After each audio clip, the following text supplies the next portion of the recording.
जय श्रीराम भावना. आज आपला day 28 of 30 days body transformation challenge. तर आपलं फर्स्ट मील पोहे झालेत खाऊन, ज्यात की 10 ते 15 ग्राम प्रोटीन प्लस आपलं क्रेटिनसुद्धा घेऊन जाते. स्टार्टिंगला आपण मंदिराचे दर्शन करून त्यानंतर लगेच आपण जिमला सध्या नवू. तर भावना आपलं जस्ट महादेवच्या मंदिरात दर्शन ते झाले. तर आता आपण डायरेक्ट जिमकडे निघू. तर भावना आपण जिमला तर आलो. आज आपला चेस्ट अँड ट्रायसेप्ससाठी तर स्टार्टिंगला आपण सगळं वॉर्मअप करून घेऊ.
तर त्याला आता आपण सगळे चेस्टचे वर्कआउट्स करून घेऊ.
तर भावना आपलं बाई ट्रायसेपचं पूर्ण वर्कआउटचं झालं आहे. 3 सेट 15 to 20 रेपिटेशन ट्रायसेप.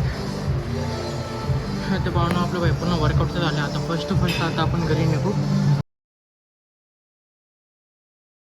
तर भावना आपलं बाई जस्ट लंच झालं. लंचमध्ये आपण बाई वरण भात प्लस 3 चपात्या, शेंगदाण्याची चटणी अँड आपली कोबीची भाजी, ज्यात की आपलं पूर्ण लंच मिळून झाले 45 ग्रामचा. तर भावना आता थोडा टाईम नंतर आपण इव्हिनिंगला काहीतरी दुसरंसुद्धा खाऊन घेऊ. तर भावना आपलं बाई जस्ट डिनर झाले. डिनर म्हणजे आपलं बाहेर झालं आज एक तर आपण लागणारे गेलो होतो इव्हिनिंगलाच. तर आता आपण डायरेक्ट 11 नाही 10:30 डायरेक्ट घरी आलो आहे. अँड आजचं प्रोटीन होतं आपलं पहिलं 10 ग्राम आपल्या ह्याच्यातलं होतं पोहे खाल्लेलं. त्यानंतर आपण 45चं लंच केलं आणि आता 55 आपलं डिनर जे की मिळून झालं 115 ग्राम प्रोटीन. तर भावनाचा ब्लॉग आवडल्यास लाईक करा, शेअर करा, कमेंट करा, सबस्क्राईब करा. भेटू डायरेक्ट उद्याच्या ब्लॉगमध्ये.